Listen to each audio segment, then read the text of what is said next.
Remember these words. Poland isn't afraid of war. War should be afraid of Poland.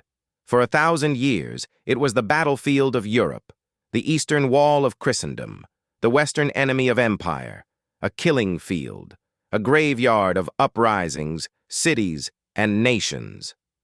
But something changed. In 2022, Poland was a statistic, ranked 20th, a forgotten flank. In 2025, it's NATO's third largest ground force. Abrams from the US K-2s from Korea, crabs and borsuks from Polish factories, and a mindset forged in blood, betrayal, and broken treaties. There are no illusions here. No one's waiting for Paris to help. No one's betting on diplomacy. No one's praying for miracles. They're counting shells. If Kaliningrad moves, it will be flattened. If missiles fall on Warsaw, the response will come from 1,000 barrels. If Russia tests NATO's line, it will test it in the worst place possible, Poland. This isn't about politics, not about flags, not about treaties. It's about survival. And for the first time in centuries, Poland is ready. This is where the story of the victim ends. This is where the legend of resistance begins. This is Poland. In 2022, most Americans couldn't point to Poland on a map. Today, it's making headlines, not for its economy, not for politics, but for something far more surprising: tanks. Hundreds of them. Brand new, American-made M1A2 Abrams, South Korean K-2 Black Panthers, thousands of armored vehicles, dozens of HIMARS systems, F-35 jets, attack helicopters, drones, satellites, and perhaps most important, over 300,000 active and reserve troops.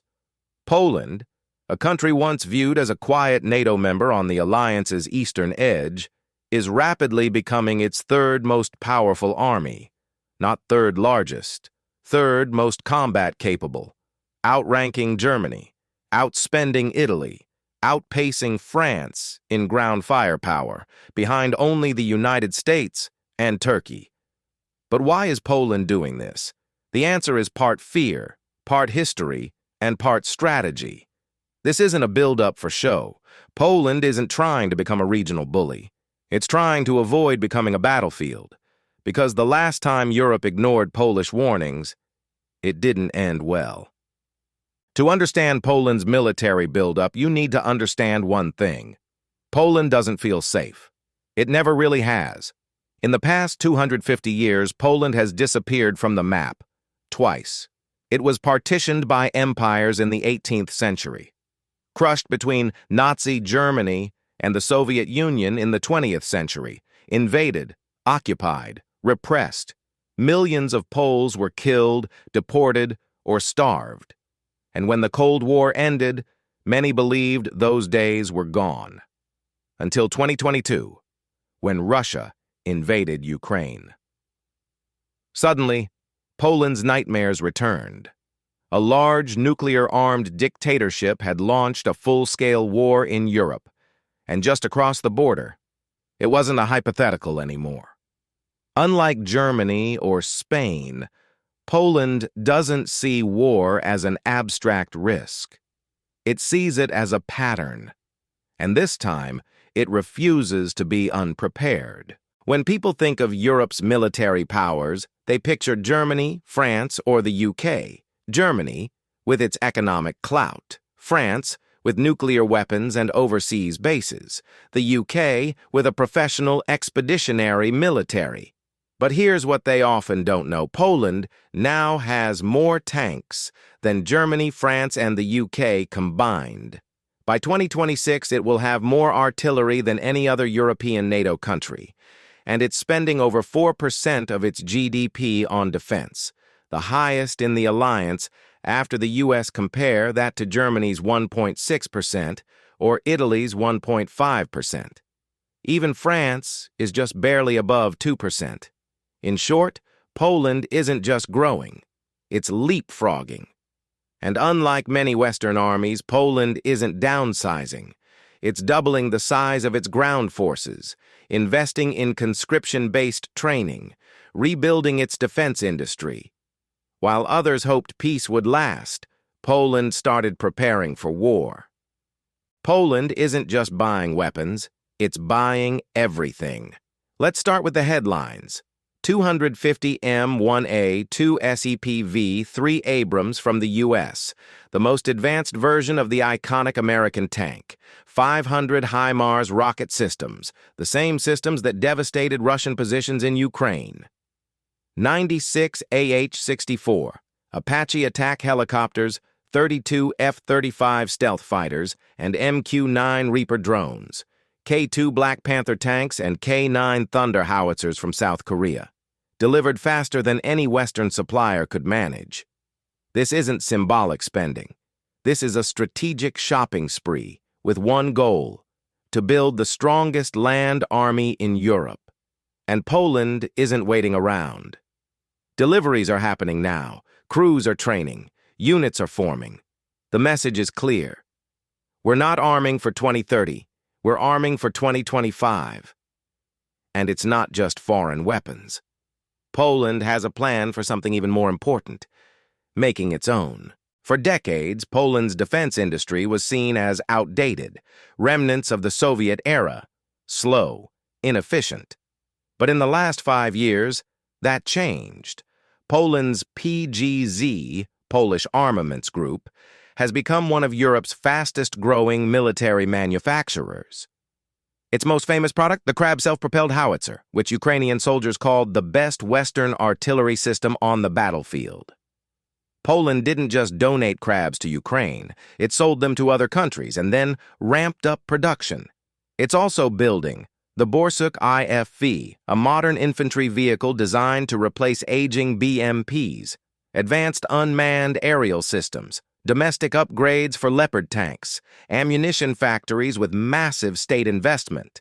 In short, Poland is not just importing firepower, it's rebuilding the capacity to produce it, like the U.S. did in World War II. Because in Poland's view, relying on others for defense didn't end well in the past. There's a difference between a military that fights wars overseas and one that prepares for war at home. Poland isn't building an expeditionary force like the UK or France. It's building a fortress army designed to hold territory, repel invasions, and fight on its own land. This doctrine is called armed deterrence. The idea? Make the cost of aggression so high that no one dares attack. This explains everything: the focus on heavy armor, the massive investment in artillery, the decision to grow the army to 300,000 troops, including a large territorial defense force trained for urban and asymmetric warfare, a network of fortifications along the eastern border codenamed Shield East. And most importantly, integration with U.S. forces permanently stationed in Poland. The message is unmistakable. If Russia tries anything, we won't wait for help. We'll fight hard from day one. It's a doctrine rooted in history. And now, reshaping the region. Poland's rearmament isn't happening in isolation. In the Baltic states, conscription is back. Finland, now a NATO member, is reinforcing its border with Russia. Romania is modernizing its air force. Sweden is reactivating Cold War-era bunkers. But Poland is the center of gravity. Why?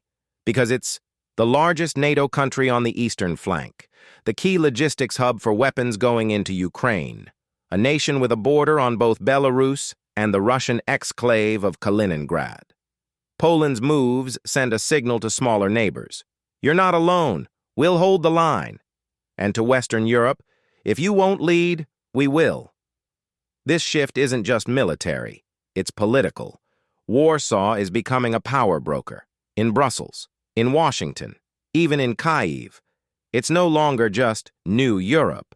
It's the new core of European defense. For decades, NATO's backbone in Europe was Germany. It had the economy, the industry, the central location. But today, when the Pentagon talks about deterrence in Europe, it talks about Poland. The U.S. has built permanent military bases in Poland. deployed Patriot missile batteries and nuclear-capable aircraft nearby, chosen Poland as the headquarters of V Corps, its forward command in Europe. Why? Because Poland checks every box, willing to spend on defense, geographically critical to contain Russia, politically aligned with U.S. interests. In many ways, Poland is becoming what West Germany was during the Cold War, the frontline state, but this time on NATO's eastern border. And while countries like France question NATO's future, Poland is going all in. It sees NATO not as a burden, but as a lifeline. And Washington, it's noticing. From Moscow's perspective, Poland is a problem, a big one. Not just because it borders the Russian satellite Belarus, not just because it's arming Ukraine, but because it breaks the post-Cold War rules.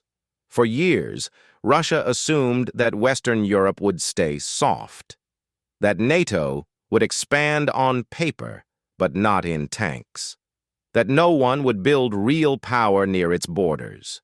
Poland shattered that illusion. Now, from Kaliningrad to Crimea, Russian planners are redrawing their maps. The Suwałki Gap, once seen as a weak spot in NATO's defense, is now fortified. Belarus is militarizing faster than ever. And Putin's regime?